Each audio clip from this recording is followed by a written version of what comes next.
Welcome back to Close Encounters of the Tech Kind. I'm John. We're going to have a fantastic conversation this week. We're going to get into AI. What does AI have now that you're not going to get in the future? GPT just released 5.5, but us peasants aren't going to get access to that. Love to talk about that with you guys. Another bit, robot dogs. We got a famous YouTuber that has found a way to, let's just say, take them over, make them do your own bidding instead of what the original purpose was. It's a big one in the news. Canvas. They got hacked by a ransomware group. So, yay, that. Fallout is happening and updated every hour. So, we're just going to be talking about how it started and how it got to now. Because now is being pre recorded. We're not going live right now. So, heads up, everybody. And then I want to get into open source. There's a doomsday that we don't know about yet. Well, we know about it, but we're not paying attention to it because it hasn't hit yet. But if you got a Linux server, you got to pay attention to this one. Well, before we get into it, introduce the team real quick. We got Mike. Hey, everybody. How's it going? And we got Jackson. Howdy do. And behind the scenes, we've got Artie. You'll see his little avatar down there. Somewhere down there under the monitor. Behind the I'm just throwing wrenches at things and hoping it works. Well, in quantum theory, you keep throwing enough wrenches, something will work. If the device that I'm working with goes from blue to red, then I've hit it too hard. It's true. All electronics work till you let the smoke out, and all biologics work till you let the liquid out. So careful what you do with those wrenches there, Artie. So you guys, you've used AI, ChatGPT, Claude, all those ones. You type in a question and spits out some intelligent answers. What appears to be intelligent answers. Well, never mind how the engine works and what the brain on the inside thinks. Mythos was released just recently, and it was said we're not going to get access to it. It's too powerful a tool for us common people to have access to that. And not to be outdone, OpenAI just released 5.5, and they're saying if you're not a vetted cybersecurity professional, you will not get access to this. I'm going to say it today. I think we're watching the fork in the road where there's going to be AI for peasants, and welcome to the team, everybody. We're all peasants. And then there's going to be AI for the upper class, those that are paying a royal fee, or they have somehow indentured themselves to knowledge and powers that we can't wield.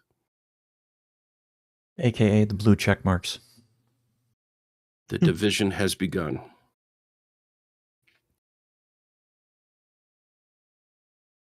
What do you think, Jackson?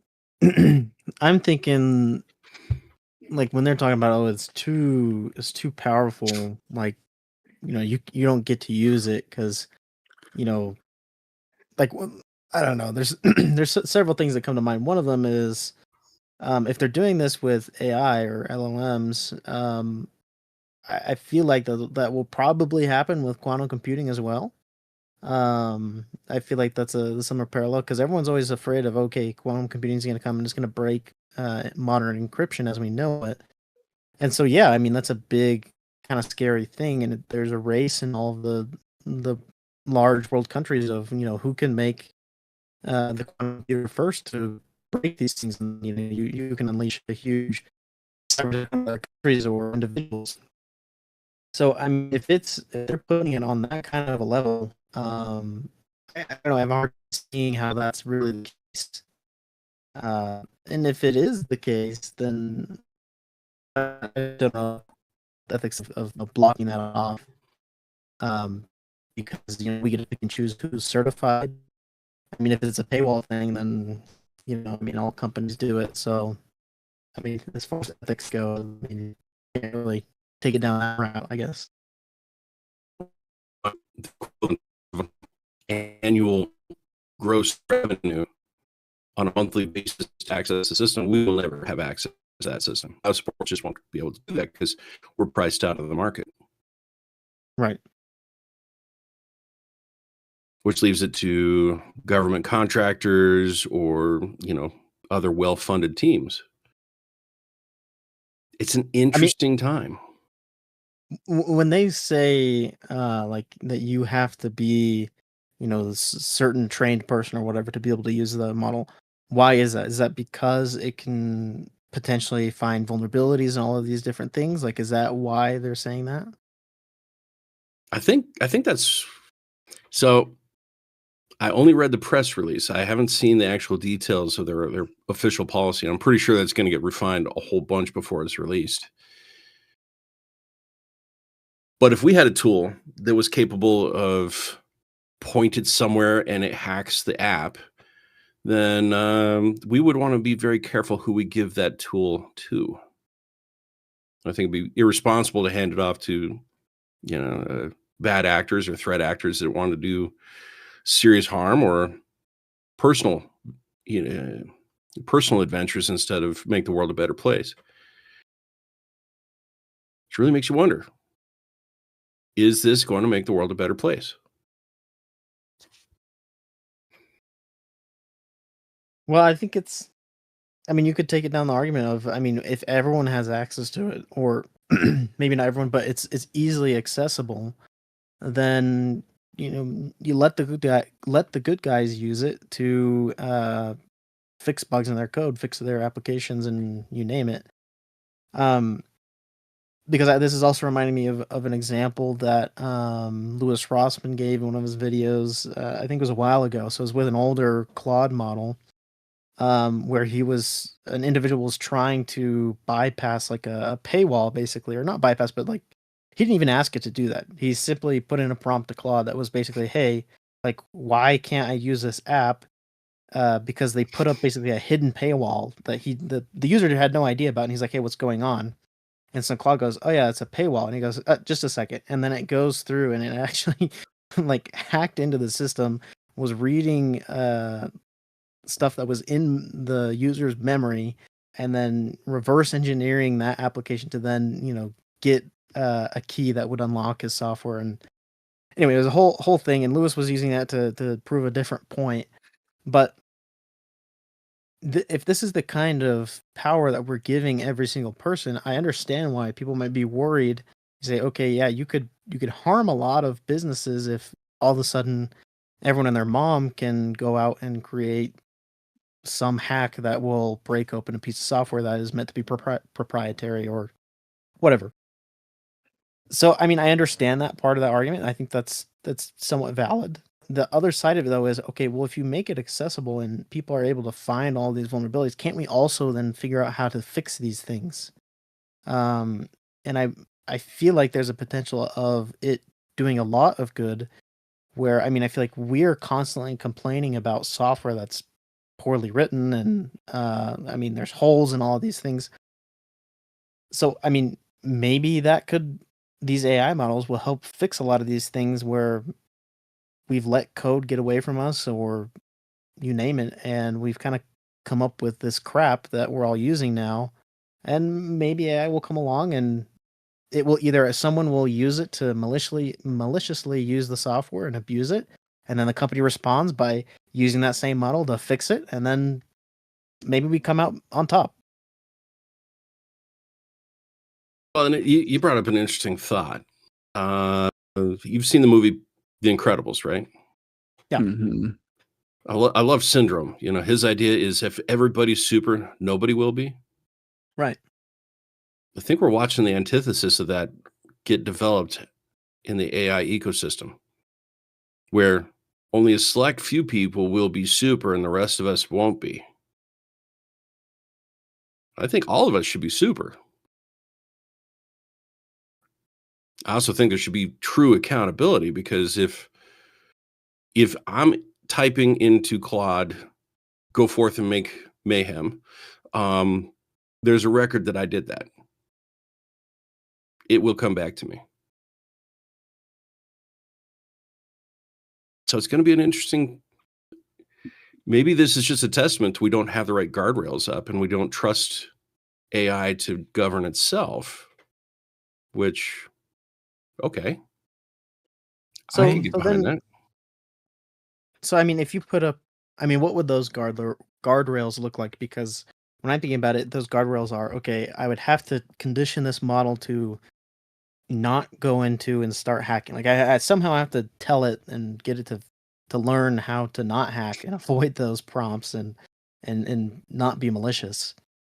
But then at the other on the other side of that, I feel like in today's world, the word hacking, could probably be more correctly associated with fixing things. I feel like a lot of the hacks that we see out there are good people who do those hacks and then present it to the public and saying, "Hey, this needs to be fixed." Or, I mean, a lot of times they'll go privately to those companies and not make a whole public debacle out of it and say, "Hey, here's this vulnerability and you guys need to fix it." And when they don't, then that comes out and we hear about it. Mhm. So, I mean, if you're going to try and put up those guardrails, that means for everyone else, I mean, we go back to that same idea. Everyone else, you get this model that can't do these things, can't hack, can't, constantly run into this, no, you can't, no, you can't, no, you can't.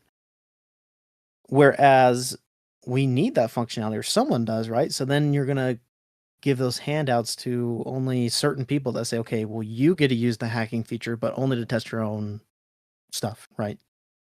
So, I mean, we go back to that idea of selectively choosing who gets to use the technology. Mhm. Mike, what do you think? Mm, it's I kind of agree that it looks like it's going that direction, and it's really unfortunate that there's always been, in the history of time, there's always been somebody trying to have the absolute power, to be the one in charge, the one in control.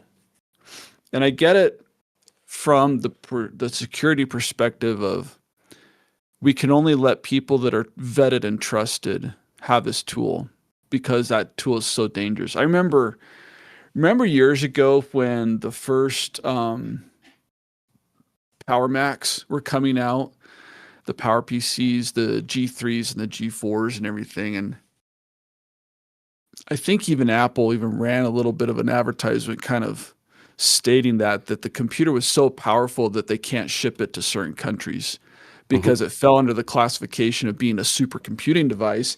And at that time, the trade laws were such that we don't export supercomputers to certain countries, certain nationalities, right?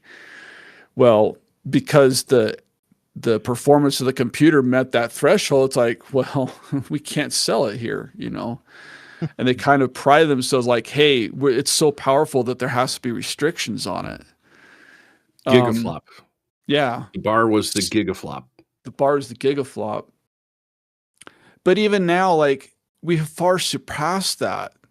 Like, that was a big deal when Apple achieved that with the Power PC, a home desktop computer that could achieve that kind of performance. Now we're far past that. And even our cell phones, I mean, we talk about how powerful our cell phones are compared to technology from 40 years ago. The lunar missions from the Apollo program had far less computing power than, any device that we use today. And yet they made it to the moon. But there's always this idea that because such a tool is powerful, that we have to restrict it from getting into the wrong hands. I think the wrong hands are going to somehow get a hold of it anyway, and as Jackson was talking about the term hacker, I was just thinking about how actually the term hacker didn't originally start with such a negative connotation. When we hear hacker, we see in the news, we see in the media, somebody says hacker, like they instantly think, oh, bad guy. somebody doing something wrong, somebody getting somewhere where they're not supposed to, when originally the term was anybody who basically tinkers with stuff and takes things apart, puts it back together, or changes the functionality to suit his needs. That's what a hacker was. And because I think it comes from the idea that somebody got hacked or hacked into, meaning the security was bypassed. So hacker now means bad guy trying to get access to something that they don't want. And we don't want the hackers, at least the bad guys, no, we don't want them to get access to it. But at the same time, if somebody holds all the controls, and the innovation is going to go stale. Yeah. I think you need to have it out there among lots of different kinds of people so that new innovation can happen. Are the bad guys going to get? I think the bad guys are going to get it anyway. We got to also let the good guys have it to offset that. And that's what keeps us in a check and a balance. That even today, that I know that in the open source community, yes, recently in open source, there's been a lot of bad press because bad actors have managed to get into open source projects and submit malicious code into those projects. And because people just weren't watching carefully enough, it slipped by, it gets released, and now there's a vulnerability inside some critical package that runs on, a billion servers or whatever. But at the same time, when it gets caught, then there's the good guys that look, okay, how can we keep this from happening again? And it's collective thinking that gets, I think, some of the best ideas out there to prevent and keep security happening in all these things. The other part of it too is that, so this is a new AI that, only, what'd you say, only vetted cybersecurity professionals are going to have access to it. The announcement said. So I like the idea that if it's a powerful tool to find vulnerabilities, then great. I think we need all the help we can get, because it's kind of getting to a point where it seems like in some ways we keep fixing the same things over and over again.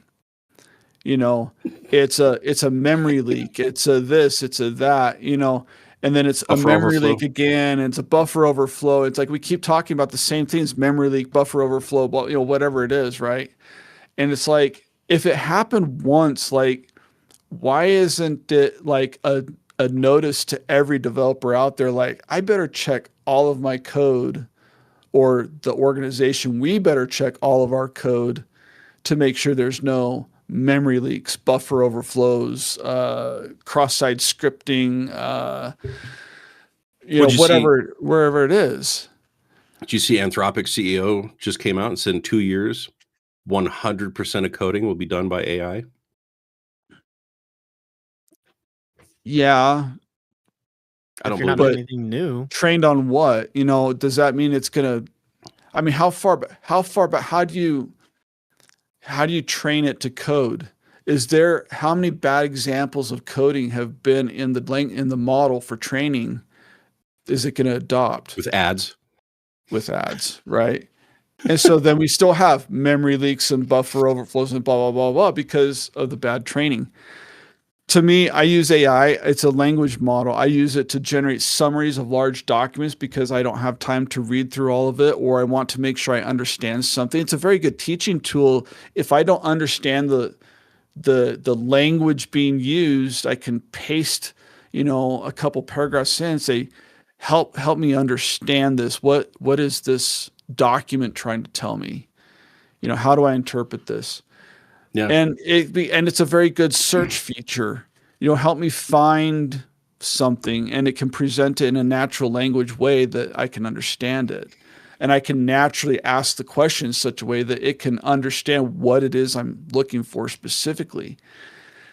But yeah, when getting into the code and there's got to be more checks and balances. I think restricting it to the fewer people you restrict it to, the less oversight you're going to have. That's my opinion. is that the more oversight's Well- going to keep the security there. Well, and more to the concern is you've done user experience in a computer. You know, Mhm. you type, you enter, you type, you enter. You know, SQL prompt injection wasn't a thing at the username level until somebody decided to try that, Mm-hmm. where the input wasn't sanitized because that's not what you type there. You type your first name, you type your and last really, name, and it moves forward. But people break it because they can. And if you restrict this to just the people that have access, nobody's going to use it wrong. The guardrails are going to be wrong. right. Yeah, that too. Like, and we had a staff meeting earlier today, and something came up, and the thought came to me that I think it's the project that Jackson's working on. Is like the thought came to me, Jackson needs to hand it to a complete technical like idiot, like somebody who is absolutely incompetent to use a computer, to truly test it and say what other errors do I need to check for, you know, because only people, my experience, only people who are truly incompetent at using a computer are the only people who can find all the strange ways that your program can break. Because a sane, normal person with some aptitude of using a computer would never do that. Like they wouldn't ever type a certain input into the computer. They would never cross their mind to ever do that, you know, kind of thing. And I think you're right that by restricting it, it's not a real world test. I mean, it's probably out there so that people can evaluate it and see what it can do. But the real world test of to see how it can break and how it can mess up and everything, that's not going to happen until you can get it out there among a larger group of people Mm-hmm. to get that real world test. I think you guys are talking about exactly what I was thinking earlier, but I didn't say. But I mean, the great part about these AI models, and you know, when people are saying like, "Oh my gosh, it's too powerful," it's like it's because it's finding bugs that are like you were saying, Mike. They're the same thing. It's another Mhm. buffer overflow. It's another this or another that. Like they're all things that are patterns in code that the AI model is simply finding again and saying, "Hey, you did this same thing here. Like this is something that we know already to be a vulnerability." I don't think it's going to ever be very good at finding new vulnerabilities or new ways to break the system. That's where the incompetent guy comes in to come and break it again, you know? Right. Or sometimes it takes someone who's very, very experienced and who can think very cleverly of how to get through a certain firewall or safety feature. Well, So I think it's only a good thing that this thing gets released and shared out publicly, because it's not going to be giving a bad guy necessarily a new like a new tool. It's only going to make him faster at identifying vulnerabilities. But it will also make a company a lot faster identifying vulnerabilities that they've accidentally left in their code. And so it- I feel like yeah, and here's the thing too. In a proper development cycle, a software company should be developing their code and internally testing it. And if this tool is available to them, they would be the first ones to run it against this tool. And if this tool works as good as they say it does, it's going to find the vulnerability first, because the software at that point hasn't even been released. Mhm. So the hacker doesn't even know about it. And by the time the hacker or I should start using the word bad actor now. By the time the Mhm. bad actor finds it or gets access to that software has already been vetted. There's nothing for that program left to find. In theory, you know. So unless bad actors start developing their own software, you know, which that's been a thing too. I mean, there's been problems in the past where app stores for both Android and Apple, it's bad actors. They just develop an app. Oh, it's a game. It's the, match 3 gem game. Everybody loves playing that, but in the background, what's So- it doing? Kind of thing. So here's my hot take on this. We're not going to get access to these advanced tools. We're left flapping in the wind because we won't have access to these tools to protect ourselves. We're going to have to rely on the people that do have access to prevent threat actors from getting into our stuff. But who knows? It's an arms race that we're not even participants in. We're collateral damage. Mm-hmm. Welcome to the future.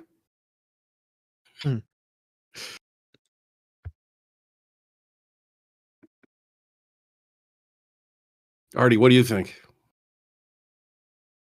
Well, I was going to bring up the fact that it's an arms race earlier. It feels very much, reminds me a bit of the Cold War, in that you've got these entities that want to build up a stockpile of, in this case, tools that are going to be for the next stage of warfare, which is, online warfare, hacking. I mean, we're already seeing it with nation states attacking infrastructure in other countries. And this would dramatically increase the ability for both sides to access and either cause harm or prevent harm from being caused. And I think that for right now, having it in the hands of people that are going to work for shoring up defenses is better. And that's who I hope is going to have access to it, because whoever we decide to give these kinds of tools to has got to be like beyond reproach. It can't be self-serving. It can't be materialistic. It has to be somebody that is looking out for the greater good, and the greater good is not their bank account. Pure and simple. So they got to pay for the trillions of dollars worth of data center they just built out. Oh, yeah, that's why I'm very leery about this, because they do not have a lot of the companies that will get these tools do not have the greater good in mind. They've got their bottom line in mind. So, did you hear about the new data center that's going in Utah? Which one? The one in Box Elder County? Yeah. Yeah. So here's a fun fact. DIA is 50 some odd square miles of real estate. This data center, 62 square miles of real estate. Good grief. So this is huge. It's not tiny. And I'm watching everybody in town throw up protest. I'm not seeing people voting for this, except for the commissioners that are in charge. I'll say this. If there's education to be had, it should be had in the initial conversations, not the groundbreaking ceremonies. Right. If they're good, let everybody know how good it is and what benefits are going to come to them directly or to mankind at large. That's the failing. That's the slip that I see in these data centers and the rollouts and the announcements and the pushback we're starting to see. Like I called it a year ago. It's going to be that little, not sure when, but it's going to pop up its head, and any politician that votes for a data center is going to have a target on their back and probably not hit re-election. Figuratively. They will be primaried out of the race. They will be removed from office. Just in a voting sense, no violence, none of that, right? Want to make sure that almighty algorithm knows we're not talking about any shenanigans, any uprisings, or any of that. Political discourse is a good thing. We should engage that. And they're not engaging us correctly. We're watching a split in the technology between those that have access and those who get access, and those who won't get access because we're not important enough. So not a good optic to look at things with. We got to fix this. I don't know what the answer is, but we got to fix this. Meanwhile, I'm trying to build a AI system that runs completely offline so that all of us internally, we can use that. Got some ideas. Can't see the internet because half these systems reach out to upstream systems we don't want it talking to. Speaking of not wanting to talk to things, you mind if I switch the subject here, guys? Go for it. Robot dogs. Woof. How hilarious is that one? Yeah, I actually saw this this morning. Ben Jordan did as he always does, a great video on specifically, I believe it was you something. I forget what the rest of that word is that they call that company. Basically, there's a company that is pretty popular for their robot dog. So much so that the military is using them. Cities are using them for like security. Apartment complexes have them roaming around, kicking out loiterers, and it's actually pretty funny. But Ben Jordan had his hands on one of them and found out that you can actually get root access only through Bluetooth. In fact, yeah, you do your pairing and then you go to log in. I think it was just through an app. And you can send a little bit of code at the end of the password, reboot, and boom, you've got root access. And as he was playing around trying to see if he could make it do whatever he wanted and whatever, he found several things that were wrong with it as far as security measures and making sure it wasn't going to run over children or whatever. That's besides the point. But he stumbled upon the robot dogs. Whenever you turn them on, they are reaching out to authentication servers in China. I think it tried to reach one in Ukraine. It tried to reach one in an Alibaba server. And he found out that it was attempting to create a secure encrypted connection, and then it was essentially just going to tunnel whatever information it wanted through there. So we've got robot dogs that are now being deployed almost like flock cameras everywhere around our cities, and even in the military. And who knows how many of those groups have found out about this and figured out how to stop it. Probably none of them. And so all of that data, camera feeds, whatever LiDAR scanning they've got, is now being sent overseas. Well, it's in my mind a little worse than that. We talked about this with cameras.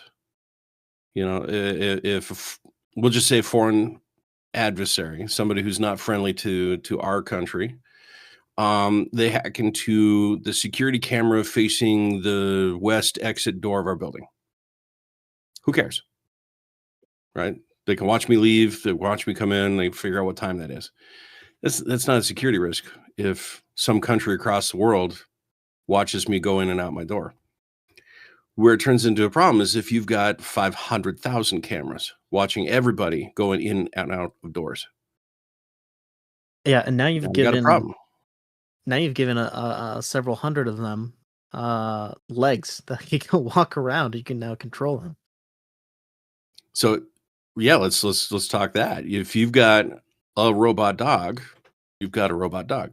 If you have 500,000 robot dogs, now you got control. You're not just watching, but you can actually affect change across the world. We got to get smart on this. I don't see smart happening right now. It feels like security is the last thing any of these companies think about when it needs to be, if not the first, then the second thing. Because first thing is usually the idea. And then how do we keep this idea safe? This Okay, so let's talk that. This is where I see breakdown in corporate thinking all the time, where somebody says, "Hey, I got an idea," and they take that vision, they turn it into an action plan, they submit that action plan to a committee. Does anybody have a problem with this? And the problems go away. Either the problems are addressed, or the person with the problem is removed from the problem, and then a new person comes in and they get the right answer from that new person. That's not how we should approach this. We should approach this with a non-profit based idea. This should be done with a how does this help people idea. You know, Mm. as we are moving on to this, I'm thinking back to the whole AI thing. You know, if we have a tool that's able to go through and find all of these security vulnerabilities, I mean, that could do all of the research that Ben Jordan and the other researchers that have been involved in this have been doing in the matter of, hours or minutes. I mean, how much safer could we make the entire United States or your entire house? I Mhm. mean, if you have access to that kind of a model, you could say, "Hey, here's this robot dog I just got. Can you make sure that it's actually secure? Can you go through and check it?" Because we have all of these companies that are getting government money or they're getting defense contracts, and tech is coming into all of these government subsidies now, or rather, it's the other way around. All these government subsidies are getting into tech, and then those devices are going out to back to the government for military use or state use or whatever. I mean, how many of these companies are we keeping track of? I don't think we're keeping track of most or hardly any of them. And so we've got all of these devices that are now in homes and in the state and state governments. So We don't actually know if they're secure or not. And I feel like more often than not, we find out that there's some random backdoor to China or you name the country. I got an idea for it. So we just watched a couple months back DJI's Romo get hacked, not on purpose. Some guy was trying to get into his own system, and he found he had access to 7,000 other vacuums in the ecosystem. Right. So let me ask the question here, and I already know the answer. And you know, as great lawyers have said, don't ask a question you don't know the answer to. What if is not one of those questions. Um, if you've got a robot dog that has the same firmware, and software, and all that as 500,000 others, how secure is that? It's as secure as one programmed dog. Whereas if all of us had access to this advanced programming system from name your favorite AI company that could build a very secure system and update it to your whims, your desires. Hey, I want to teach Fido to go fetch me a Sprite from the fridge. Okay. Nobody else has that feature. My dog now does because my AI coded it for me. My dog has a unique code set. It's not vulnerable, but it might be. And if it is vulnerable, it's a vulnerability of one. It's not a vulnerability of 500,000 or 7,000 robots or whatever that number is. I think it's only a good thing to give it to everybody to allow them to code their own environments and create their own software. Because then you don't have vulnerabilities like, let's say, CrowdStrike. They ran an update and shut down the planet for a day. They fulfilled their company's name. Yeah. Mhm. So, you bring up an interesting point, and I wonder if we are headed that way into everyone gets to create their own environment. But I feel like where that kind of falls apart is I feel like most consumers don't want that. They don't want to have to manage their own devices and their own software, even if it is an AI model that's doing all of it. That extra step in knowing that you now cut yourself off from the populace, you've cut yourself off from the company who originally made the device, that can be pretty daunting to, I think, for 90% of the population. Mhm. The reason they will buy a specific device from a specific company is because they know that that company is going to keep providing updates, or they hope that that's the fact, because they don't. But whenever you go off and you do this and you say, okay, well, I'm going to make my own environment. I'm going to have my own Fido running around my house. What happens when my AI model gets lost down a rabbit hole and breaks it and can't figure out how to fix it? I mean, I'm left with a useless piece of junk, essentially. And that if you don't have the skills to fix, you're Very stuck with it. expensive yard ornament. Right.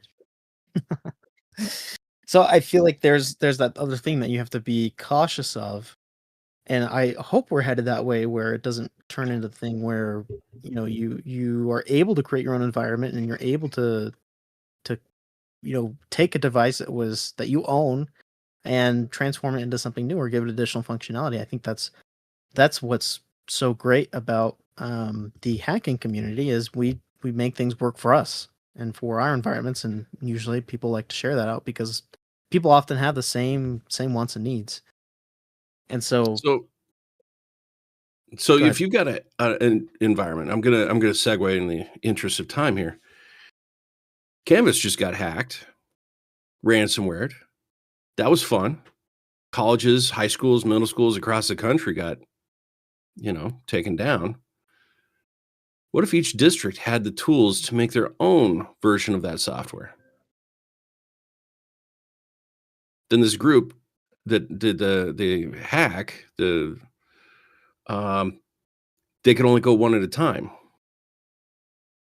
Get a school, get a district, because they all have their own system that they develop themselves. But yeah, I think that's A different model. I think that's, in my opinion, that's preferred. Like slowly over the past couple of years, I've been kind of doing that, but for myself. Like, Mhm. well, I don't like. I like this idea, but I wanted to do this and this instead. And I've been kind of building up my own, home server stack and other, you name it, random projects that I've done around my house. And in my opinion, that's the preferred way to do it. You create your own environment that's tailored to you. But I think we go back to that other issue is, okay, well, who's going to manage that? Yeah. Which I would like Yeah. to say, well, we're creating lots of tech jobs, which is great. I mean, I see that future. I think that's awesome. Get more people involved in technology and in coding and in computer engineering, basically. I think that's Prompt great. jockeys. Say that Have a again. bunch of prompt jockeys. Well, that's the thing. I mean, you can get so far with a prompt, right? Mm-hmm. But eventually, we'll come to the point where you need someone who has expertise, like any of us, to take that to the finish line. And until AI gets there, and I would argue it never really will, you need some human that has some amount of competence to be able to fix it or take it to the end. How many times have you run into a question and answer session with AI where it says, "Oh, yeah, you're right. That is an obvious thing that I should have seen before, but I missed it. Thanks for pointing that out. I'll correct it in my next step." And If it's I very haven't- polite about it. Yeah, if I haven't already gone around in circles with it in the first place. I tried suggestion A, that didn't work. Then we went to suggestion B, went down that rabbit hole. And then it says, well, actually, we should try suggestion A again. Like, it really needs to be Yep. done. Like, no, we already did that and it didn't work. Like, oh my gosh. This Canvas hack, it goes back to something else I was going to say about even the other two topics, is that there's a lot of these vulnerabilities that come from a couple reasons. It's either lazy coding, that people just throw it together just to get something functional and working, but they don't put all the guardrails on it. Or it's because that could be motivated by there's a deadline to meet. Corporate wants this to be released third quarter. We've got 2 weeks left to do it. We just got to hurry and just get it done, get something released so that it's working, it's out there, and they can start selling it, kind of thing. And then it's like the mentality of, well, we'll just fix it later, patch it later. But how many people are going to get compromised between the time it gets released and the time you actually get that patch out? And then you're liable for people losing tons of money or tons of data or whatever it is that is now a problem. Like when Apple shipped the Xserve, the first model, broken. Oops. So, I mean, I mean, and I that think goes, sometimes it's not even like a money thing. Sometimes it's just you just hit burnout and you get sick of trying to catch every single possible human error that could happen. And I don't know. I think we as humans have the ability to develop programs, policies, procedures, whatever you want to call it, a quality assurance program or something that if we methodically do something the same way every time, that here's our design process. We meet as a team about it to discuss the problem. We break out the assignments, like who's going to be in charge of what. And then there's certain policies of we never write a password handler that doesn't do these certain things, that way we know we're not, it's always going to require the certain characters. It's always going to be a password of a certain amount of length. It's always going to be encrypted in this way. And it's always, all these things that are just set policies that we always do it the same way. We never hard code a password into the code. We never, do other dumb things that some people have been caught doing that have been turned into vulnerabilities. And you do that every time. Ship. And the problem is that then I think then it gets to be too much, and everybody sees it as bureaucratic red tape that they have to go through to make a code change or to make the thing work. And so then the project goes on forever and ever and ever, or something like that. And so there is got to be a compromise. You can have policies, but you got to have them set up in such a way that people can work through them quickly, get the code made. And if there is a problem, like we're running into this problem, then put the extra resources into it to say, all right, what's the best way to fix this, but without breaking security, And because at the end of the day, I've been in other industries where the motto is safety first. And in computers, I think the motto at the end of the day for every computer, software, hardware, whatever company should be security first. Yeah. And as long as we can do that, and I don't know, it's not worth the liability to say, oh, look, 500,000 users just got their data compromised and now they're filing a class action lawsuit against you because you didn't put the proper guardrails in place and you let a vulnerability through. I don't want to be the guy that has to sit in the courtroom and answer questions about that. I don't think it's worth my time. Like, I'd rather just do it right, and maybe I don't sell as much. Maybe the other guy beats me to the punch. But at the end of the day, people are going to use what works and is what's secure. And if you get a reputation for being secure, that's what's going to sell your product. Definitely. Well, and just to segue to our last one, we got, looks like about 10 minutes left here. So we've got all these different coding directions. We've got, and I like how we touched on, there's so much to coding. You got to have libraries, you got to have includes, you've got to have, it's not just one code library that you're editing. You're creating an entire application stack on your own system. Well, open source, we run into that a whole bunch.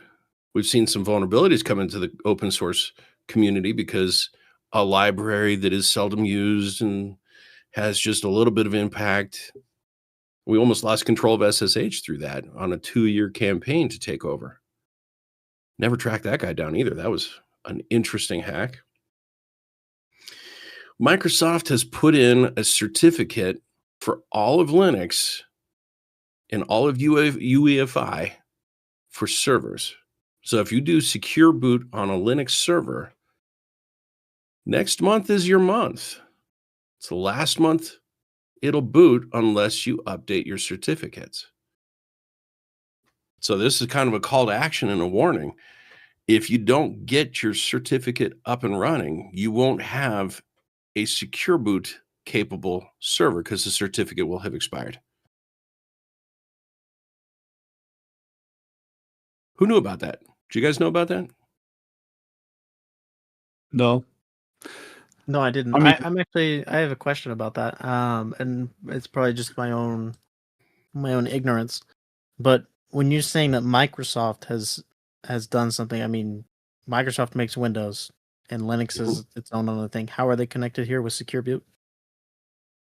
They published the original, well, not the original, but the 2011 certificate that Linux used. It was an open source resource Microsoft published. Gotcha. So it was signed in the BIOS to allow a computer secure boot. And that's valid up until next month, is what you're saying. 15 years. You'd think So in 15 years, something would be there. Forgive me, my phone is ringing, guys. all good. You'd think that Yeah. Linux would have like the ability to use any number of certificates that are valid and keep its own certificate. Like, don't the distributions maintain their own list of certificates for booting? I mean, I don't know. I've never really had to think about that very much. And Because that's the threat here. because how many people actually do secure boot with their Linux? Well, with UEFI, it's an option. And with a server, you want to harden that server down so somebody gets physical access to your bank or your library or whatever. Somebody walks in with a thumb drive, they can't get in. So what does that update process look like, and who is it? Everyone, like every Linux install that has been released up until this point doesn't have updated certificates, or it's only those servers that were maybe used in the early 2010s? The hardware. It's the hardware hardware. and the software. So watching the two talk together, you've got to have the right combination where they respect each other's ability to boot. Right. If your BIOS on your computer doesn't see a valid OS or recognize that it's certified to do its thing, it won't boot. So you got some time to fix this before you can't fix it without serious things. So interesting times.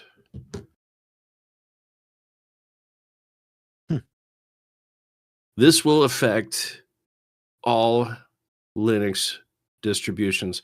Broadcom hasn't officially come out with an answer for how VMware is going to work, because VMware was based off of this.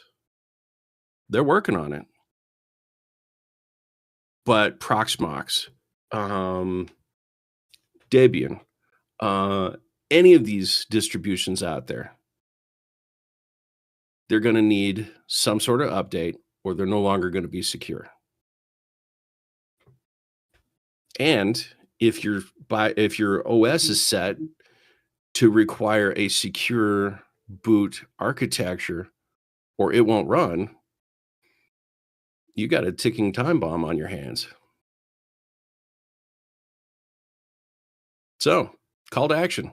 Everybody, check your updates. Make sure the certs are up to date. Make sure that this is a thing. It's not a thing yet. I think we're a month ahead of the crisis.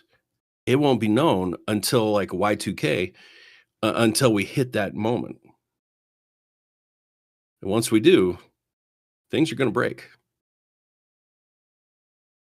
So, batten down the hatches, guys. We're going to get some calls.